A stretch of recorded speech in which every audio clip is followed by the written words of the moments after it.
भाजपा राष्ट्रीय अध्यक्ष जगत प्रकाश नड्डा ने कहा कि छत्तीसगढ़ से मेरी कई पुरानी यादें जुड़ी हुई है। यहाँ की पवित्र भूमि पर आने का सौभाग्य मिला है। मैं वीर नारायण सिंह बिरसा मुंडा को नमन करता हूँ।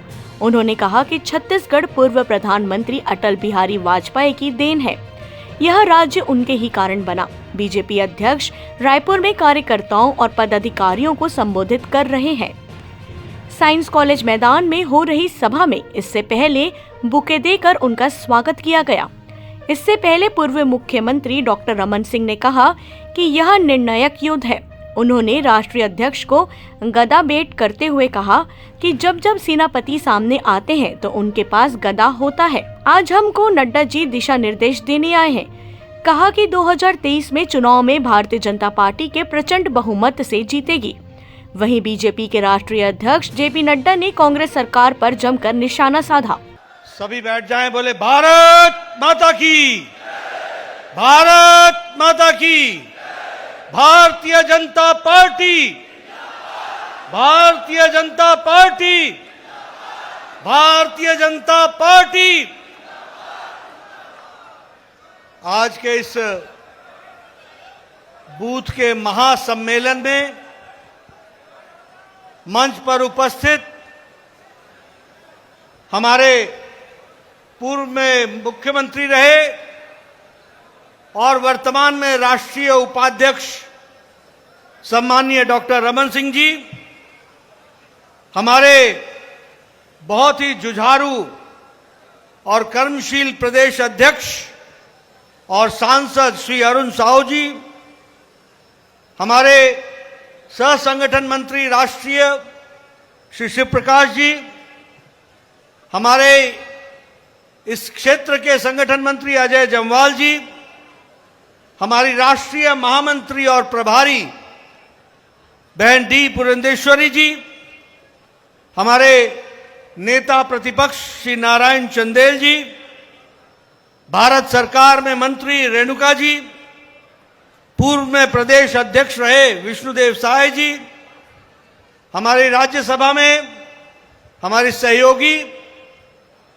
और पूर्व में महामंत्री रही बहन सरोज पांडे जी, सह प्रभारी नितिन नवीन जी, यहाँ के सांसद सुनील सोनी जी, हमारे बृजमोहन अग्रवाल जी, रामविचार नेताम जी, धर्मलाल कौशिक जी, हमारे पूर्व नेता प्रतिपक्ष पुन्नूलाल मोहले जी, हमारे सभी वरिष्ठ साथीगण, हमारे राजेश मूणक जी, अजय चंद्राकर जी, उपस्थित सभी सांसदगण, विधायकगण, सभी प्रदेश के पदाधिकारी, जिला के अध्यक्ष, मंडल के अध्यक्ष और हमारे 23,000 बूथों से आए हुए हमारे सभी बूथ अध्यक्ष, यहाँ उपस्थित बहनों और भाइयों और मेरे मीडिया के, प्रिंट मीडिया और इलेक्ट्रॉनिक मीडिया के मेरे साथी, मेरा यह सौभाग्य है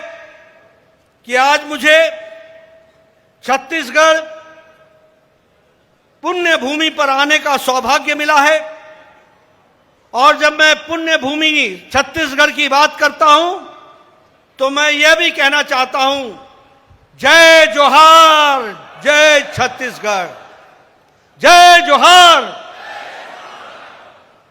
मित्रों, जब हम छत्तीसगढ़ में आए हैं तो मैं जय बूढ़ादेव, उसी प्रकार से दंतेवाड़ा में मां दंतेश्वरी, मां बमलेश्वरी, कौशल्या मां और कुदरगढ़ी मां और छत्तीसगढ़ के सभी देवी देवताओं को मैं नमन करता हूं, प्रणाम करता हूं और आशीर्वाद लेता हूं।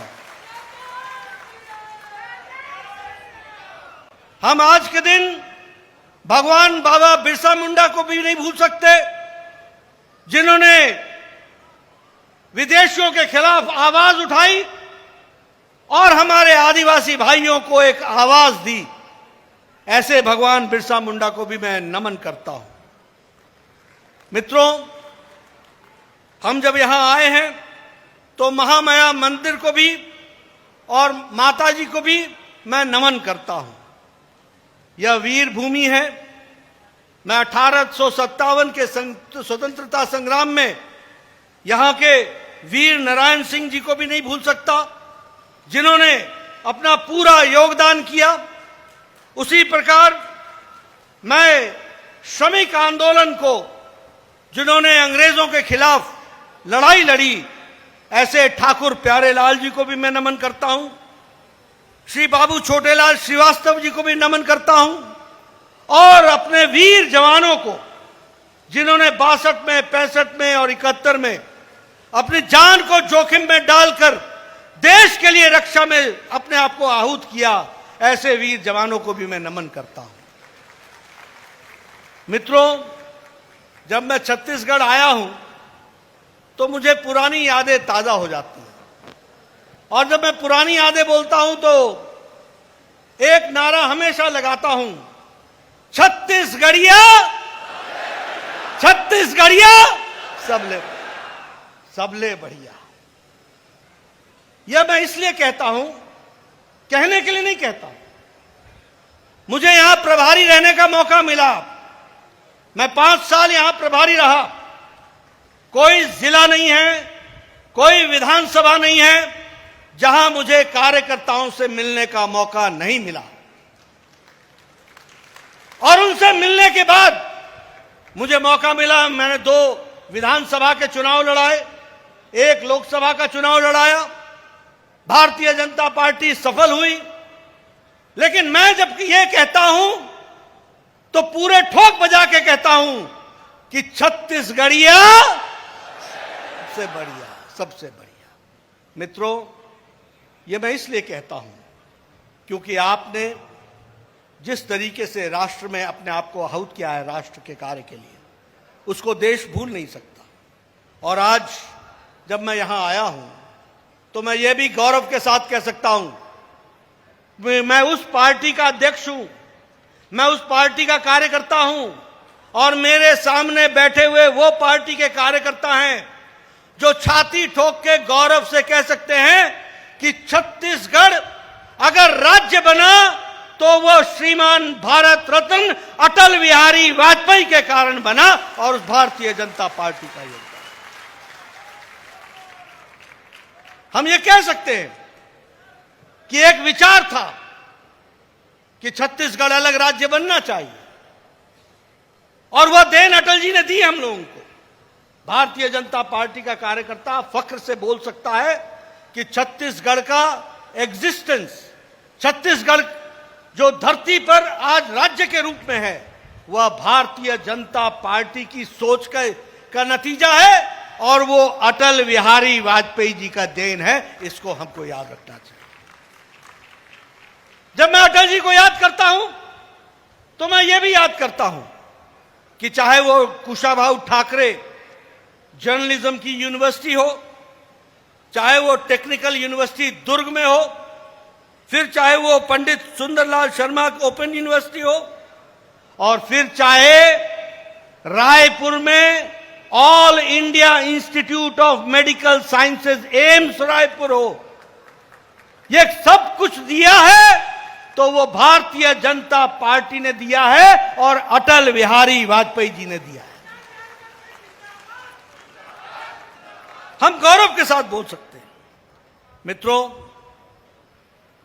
एक बात और मैं कहना चाहता हूं कि आदरणीय प्रधानमंत्री मोदी जी ने भारत की राजनीति की संस्कृति बदल डाली है।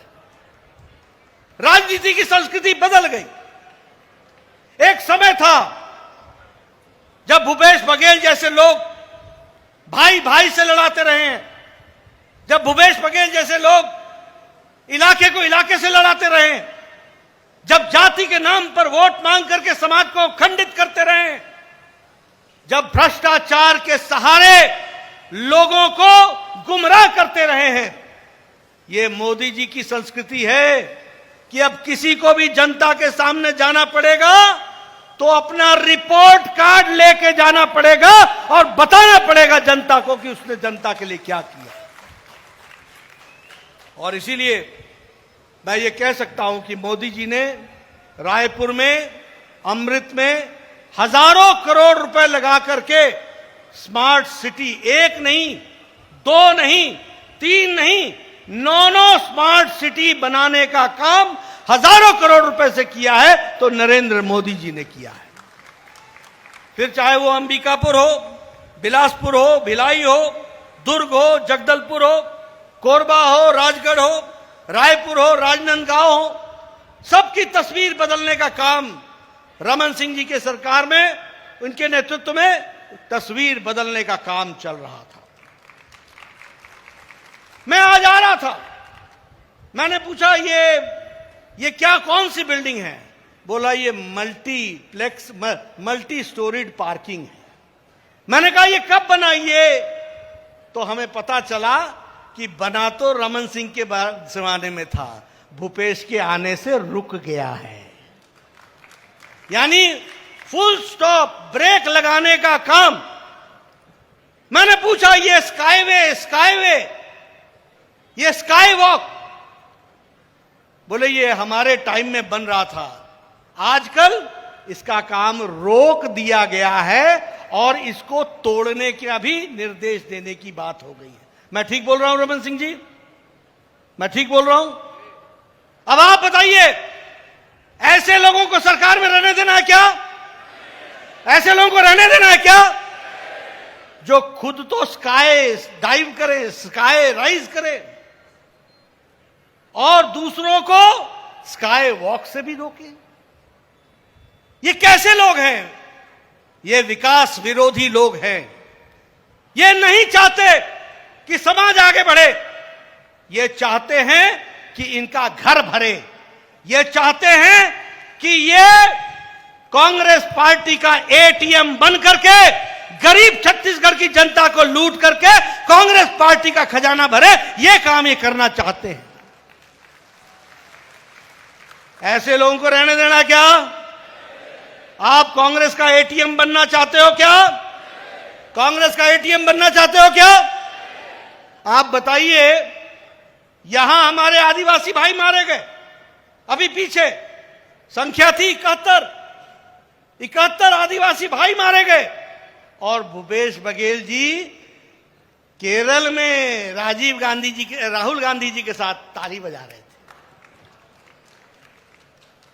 ये स्थिति आकर के खड़ी हो गई। एक परिवार की सेवा में लग गए हैं, छत्तीसगढ़ को छोड़ दिया है, कोई चिंता नहीं है।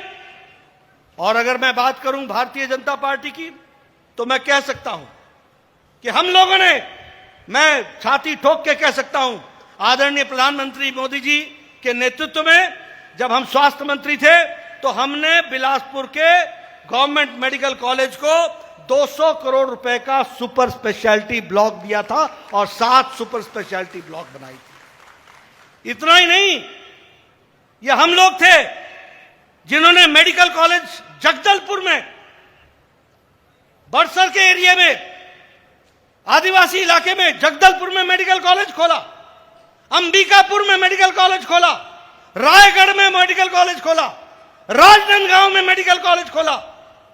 यह मेडिकल कॉलेज छोटी चीज नहीं होती है। मेडिकल कॉलेज का मतलब है आने वाले 5 साल के बाद गांव गांव से डॉक्टर निकलेगा और वो इलाके के विकास के अपने आप को योगदान करेगा। और हम यही नहीं रुके हैं, केंद्र सरकार के सहयोग से काके, महासमुंद, कोरबा, जांजगीर, यहां भी मेडिकल कॉलेज को प्रस्तावना में रखा गया है। हमारी सरकार ने रखा, रमन सिंह जी की सरकार ने रखा। और ये सब जितनी बातें मैं बोल रहा हूं, मैं दावे के साथ बोल सकता हूं कि भूपेश बघेल को इनकी कोई जानकारी नहीं है। ना जानकारी है, ना आपकी चिंता है। उसको चिंता है तो एटीएम से पैसा गया कि नहीं, इसी में उसकी चिंता है। कोई काम नहीं किया। प्रधानमंत्री ग्रामीण सड़क योजना में 40,000 किलोमीटर सड़क बनी है, 40,000। कोई कांग्रेस का नेता खड़े होकर के बता दे कि कहां कहां उन्होंने कोई सड़क बनाई है। अरे सड़क तो छोड़ो, आपके यहां पता नहीं क्या बोलते हैं, हमारे यहां बोलते हैं जब सड़क टूट जाती है तो कहते हैं इस पे चेपी लगा दो।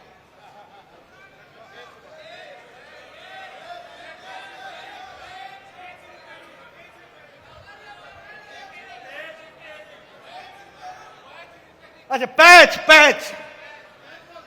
अब देखो, ऐसा है, पैच का जमाना जाने वाला है। अब फुल फ्लेजेड एक तरफा काम कर डालो, पूरे का पूरा सड़क ठीक कर डालो, इस बात को याद रखो।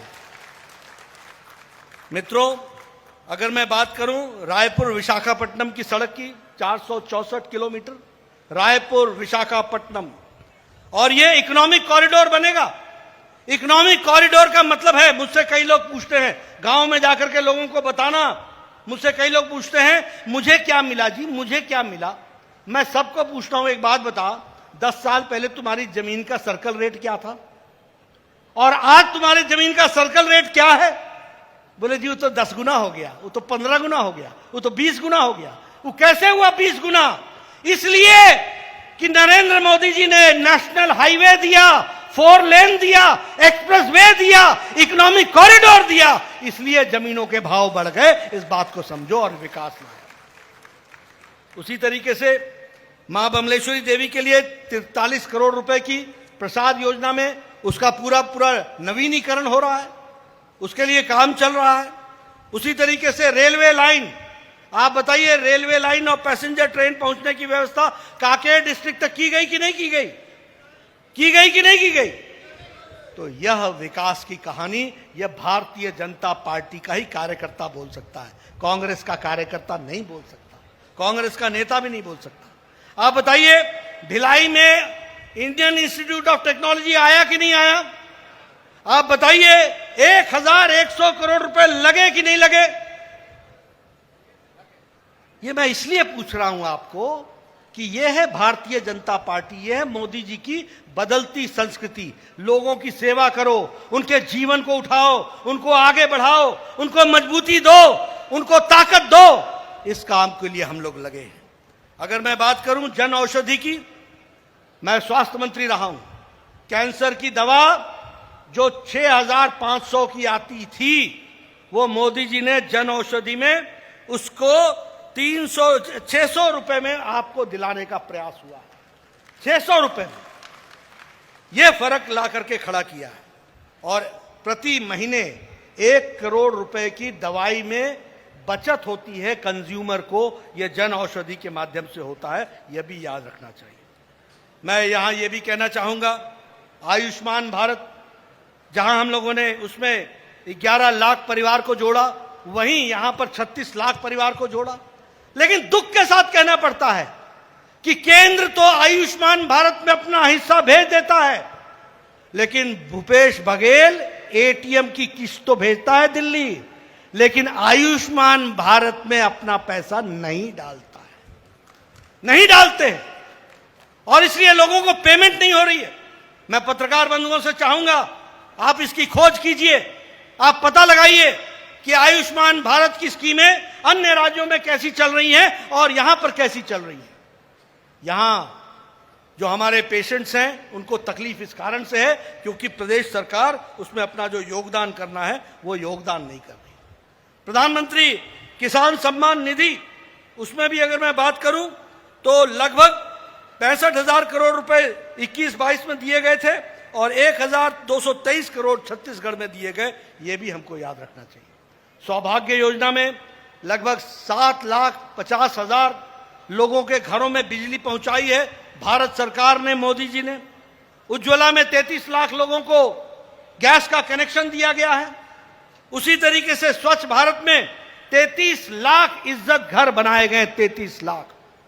मैं यहां पर एक बात जरूर बोलना चाहूंगा, महिला सशक्तिकरण की दृष्टि से यह बात हम लोगों को समझ लेनी चाहिए कि जब मैं महिला सशक्तिकरण की बात करता हूं तो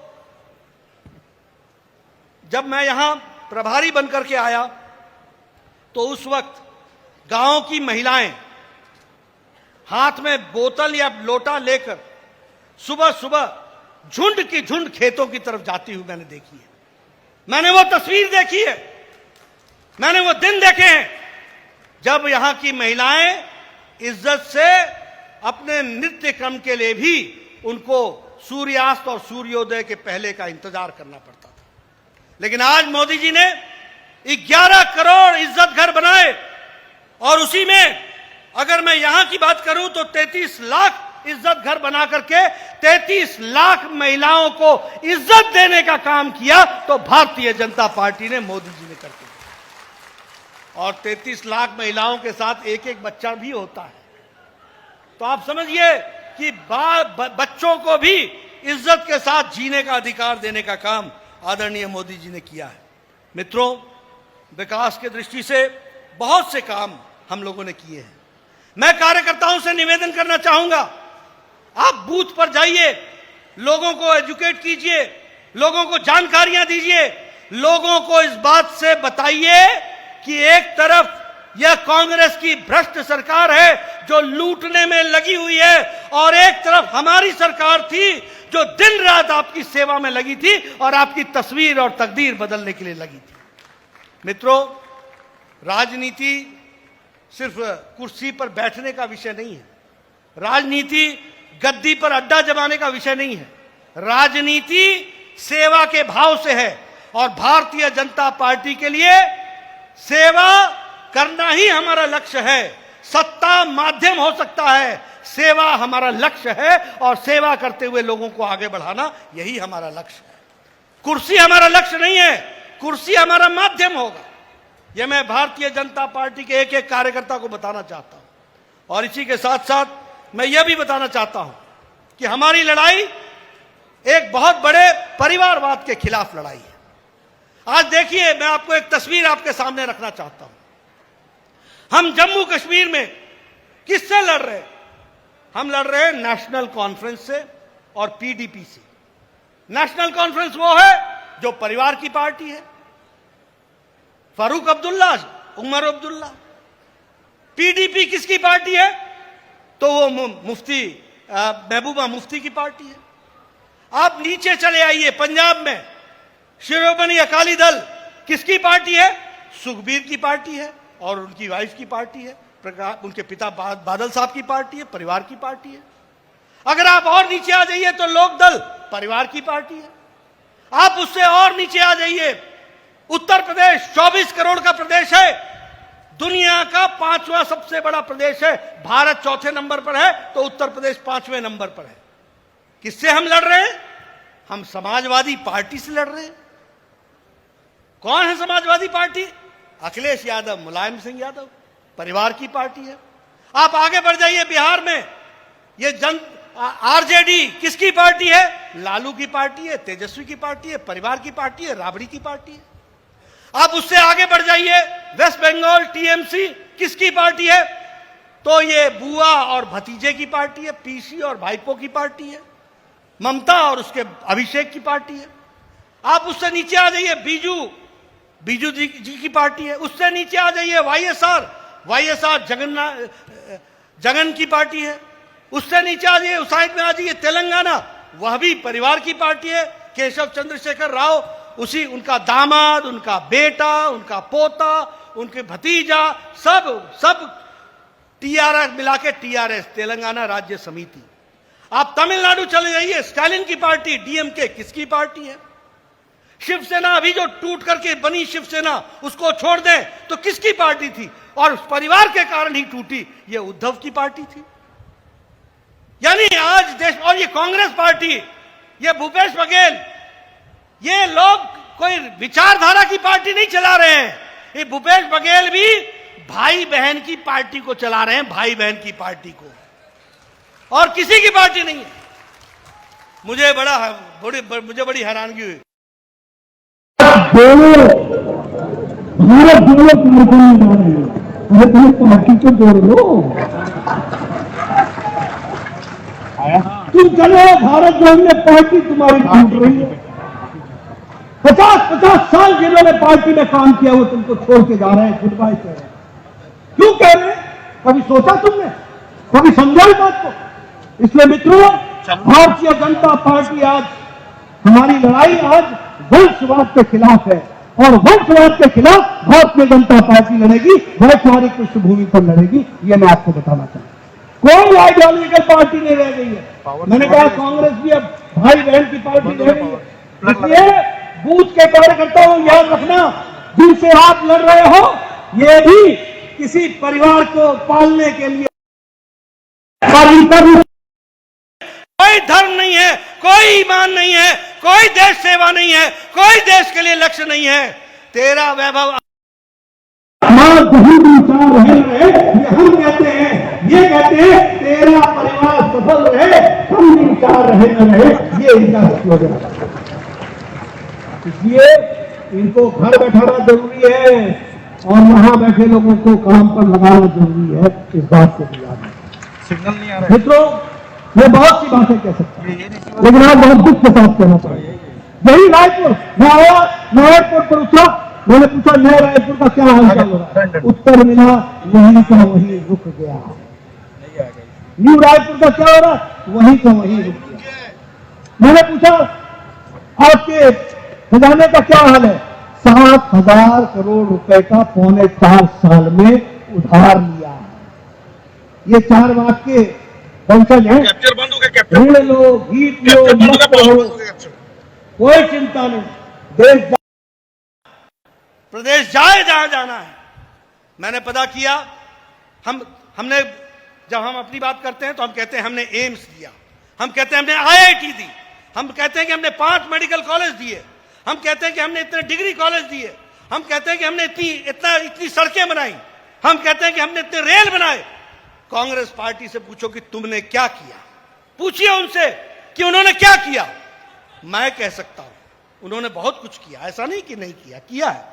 क्या किया है? ऑनलाइन शराब डिलीवरी, ऑनलाइन, दुकान तक भी जाने की जरूरत नहीं है, काम किया है भाई, बहुत बहुत मेहनत की है, बहुत मेहनत की है। ऐसे लोगों को रहने दोगे क्या? ऐसे लोगों को रहने दीजिएगा क्या? महिला शक्ति बताइए, ऐसे ऑनलाइन शराब देने वालों को आप माफ करेंगी क्या? करेंगी क्या?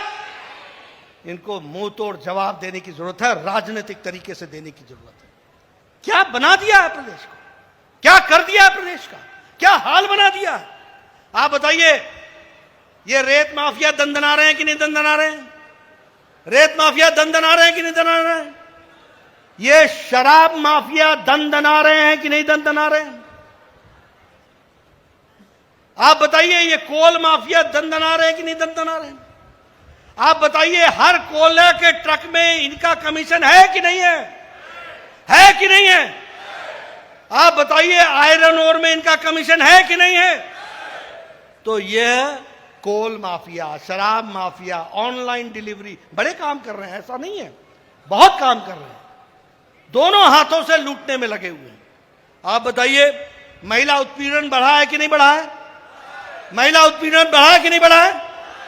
बलात्कार के केसेस बढ़े हैं कि नहीं बढ़े हैं? महिलाओं पर अत्याचार बढ़ा है कि नहीं बढ़ा है?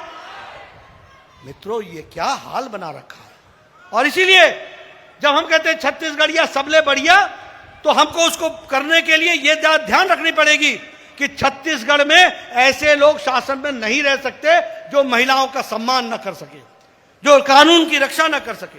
आप बताइए, क्राइम, अभी हमारे अरुण साहू जी बता रहे थे, दिन दहाड़े चाकू चल जाते हैं, दिन दहाड़े। ऐसी सरकार को रहने देना है क्या? ऐसी सरकार को रहने देना है क्या? उसी तरीके से आप बताइए कि विकास का काम ठप है कि नहीं है? विकास का काम ठप है कि नहीं है?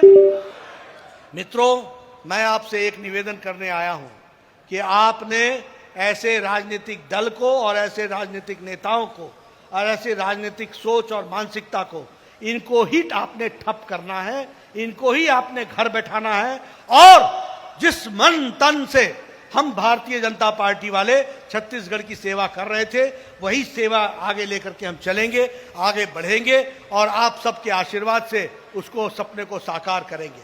मित्रों, यहां 23,000 बूथ से लोग आए हैं, मुझे आप विश्वास दीजिए, आप बूथ पर मेहनत करेंगे ना? करेंगे ना? मुझे पीछे से आवाज चाहिए, पीछे से करेंगे ना? गांव गांव में, घर घर जाएंगे ना? अपना संदेश पहुंचाएंगे ना? मोदी जी का संदेश पहुंचाएंगे ना? भूपेश बघेल के काले कारनामे जनता तक पहुंचाएंगे ना? उनका पर्दाफाश करेंगे ना? मुझे पूरा विश्वास है कि आप इसी तरीके से भारतीय जनता पार्टी आने वाले समय में यहां भी फिर से कमल खिलेगा और अंधेरा छटेगा और आगे विकास होगा। आपने मेरी बात सुनी, आपका बहुत बहुत धन्यवाद। जय भारत, जय छत्तीसगढ़। आज छत्तीसगढ़ के पावन भुइयां मां देश के दुनिया के सबले बड़े राजनीतिक दल भारतीय जनता पार्टी के राष्ट्रीय अध्यक्ष के हमन छत्तीसगढ़ के ये पावन भुइयां मां अभिनंदन करत हन, स्वागत करत। मंच में विराजमान हमार पार्टी के राष्ट्रीय सह संगठन मंत्री आदरणीय शिव प्रकाश जी, भारतीय जनता पार्टी के राष्ट्रीय उपाध्यक्ष पूर्व मुख्यमंत्री आदरणीय डॉक्टर रमन सिंह जी, पार्टी के राष्ट्रीय महामंत्री अमर प्रभारी आदरणीय दीदी डी पुरेंद्रेश्वरी जी, सह प्रभारी आदरणीय नितिन नवीन जी, केंद्रीय राज्य मंत्री आदरणीय श्रीमती रेणुका सिंह जी, हमार छत्तीसगढ़ विधानसभा में नेता प्रतिपक्ष आदरणीय नारायण चंदेल जी, मंच में विराजमान हमार जम्मू बड़का बड़का नेता मन, माननीय विधायक मन, माननीय सांसद मन, पूर्व मंत्री मन, पूर्व विधायक मन, पूर्व सांसद मन और छत्तीसगढ़ के 300 जिला के 405 मंडल के 23,000 से अधिक बूथ के छत्तीसगढ़ के चारों कोना ले आए हुए ये हजारों कार्यकर्ता मन के मैं हार्दिक अभिनंदन और स्वागत करत। राष्ट्रीय अध्यक्ष जी, मैं आपको बताना चाहता हूं, जहां जहां भूपेश बघेल चुनाव के प्रभारी बनते हैं जिस राज्य में, वहां वहां कांग्रेस का बंटाधार करके आते हैं। उत्तर प्रदेश कांग्रेस साहब, असम प्रभारी थे कांग्रेस साहब, अब हिमाचल के प्रभारी हैं भूपेश जी। इसलिए आपको पहले से ही बधाई, दोनों हाथ उठा के ताली बजाकर स्वागत करेंगे। हमारे नेता, देश और दुनिया के सबसे लोकप्रिय हमारे प्रधानमंत्री, सबका साथ, सबका विकास, सबका विश्वास और सबका प्रयास, इन सारी योजनाओं के साथ साथ जो अभूतपूर्व परिवर्तन आया, अभी तो ये अंगड़ाई है, अभी तो ये अंगड़ाई है। मैं चाहूंगा कि आप सब, हमारे राष्ट्रीय अध्यक्ष जगत प्रकाश नड्डा जी ने यहां पर आए, हमको मार्गदर्शन दिया, रोड शो किया और कार्यकर्ताओं की बैठक में शामिल हुए। आप तालियां बजाकर उनका अभिनंदन करें और उनको धन्यवाद दें। हमारे बीच में हमारे राष्ट्रीय उपाध्यक्ष डॉक्टर रमन सिंह जी, हमारे प्रदेश के अध्यक्ष अरुण साव जी, हमारे राष्ट्रीय सह संगठन महामंत्री शिव प्रकाश जी, हमारे राष्ट्रीय क्षेत्रीय संगठन मंत्री जामवाल जी और हमारे संगठन, हमारे यहाँ के सह प्रभारी नितिन नवीन जी, हमारी केंद्रीय मंत्री रेणुका सिंह जी और भारतीय जनता पार्टी के सभी पदाधिकारी और पोलिंग बूथ से आए हुए पोलिंग अध्यक्ष और हमारे शक्ति केंद्र के त्रिदेव और साथ में जिले के पदाधिकारी, मंडल के पदाधिकारी सब आए हैं। मैं आप सबके प्रति आभार व्यक्त करता हूं, आप सबको धन्यवाद देता हूं और विशेष रूप से नड्डा जी, इस उमस में भी, इस गर्मी में भी उन्होंने रोड शो किया, रोड शो में रायपुर की जनता ने स्वागत किया, उनका भी हम धन्यवाद करते हैं, उनका भी आभार करते हैं और आप सबको बहुत बहुत धन्यवाद। बोलिए भारत माता की, भारतीय जनता पार्टी जिंदाबाद। तख्त बदल दो, ताज बदल दो, तख्त बदल दो, ताज बदल दो। सबके प्रति बहुत बहुत आभार, बहुत बहुत धन्यवाद।